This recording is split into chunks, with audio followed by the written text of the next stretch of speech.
Sabe, quando a gente pensa em som, geralmente a primeira coisa que vem à mente é distração, né?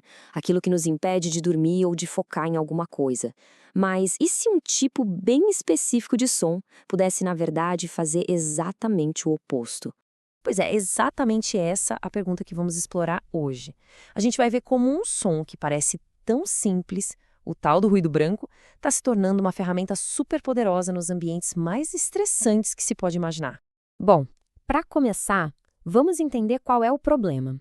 O barulho constante, aquele ruído que a gente nem sabe de onde vem, ele não é só irritante, ele tem consequências reais, tanto para o corpo quanto para a mente.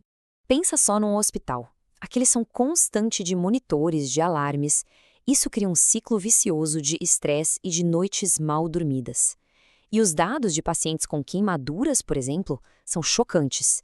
Mesmo um ano depois da alta, quase 70% ainda sentem dor e mais de 40% têm ansiedade alta.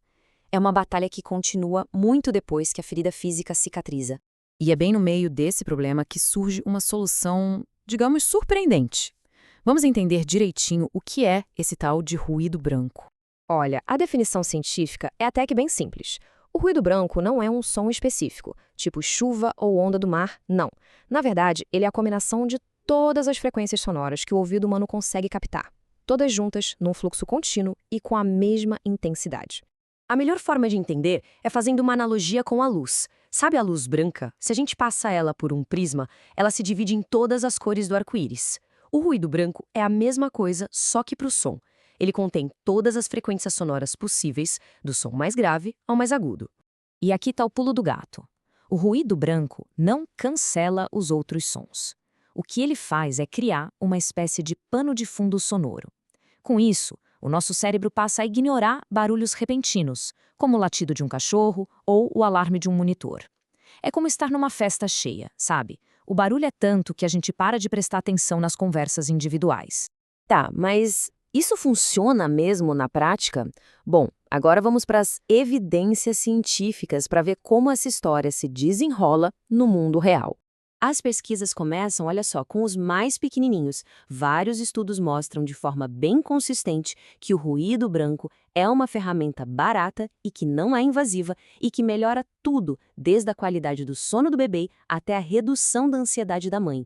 E quando a gente olha os resultados específicos, é impressionante. Num estudo, por exemplo, a combinação de massagem com ruído branco fez bebês prematuros dormirem quase 2 horas a mais.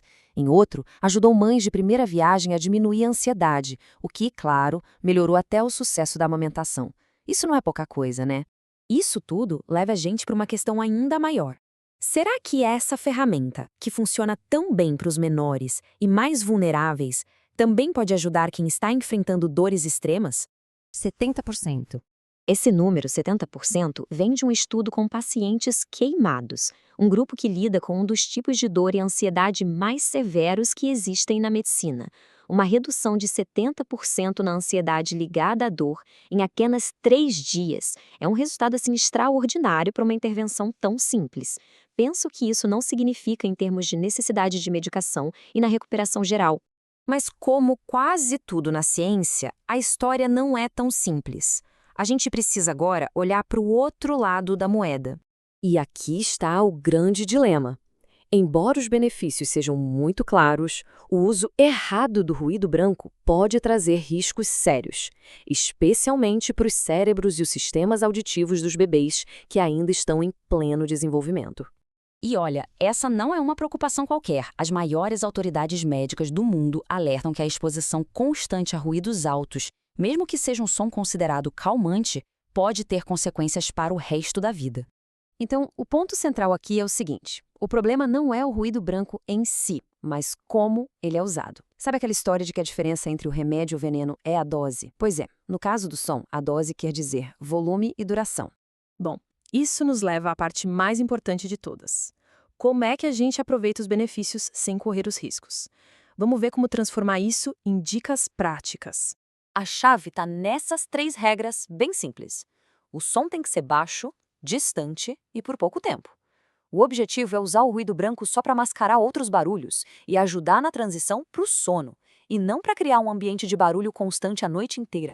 Resumindo tudo, o que a ciência nos mostra é que o ruído branco é sim uma ferramenta muito eficaz. É acessível, não é invasiva e funciona por um mecanismo que a gente entende bem, o tal do mascaramento auditivo.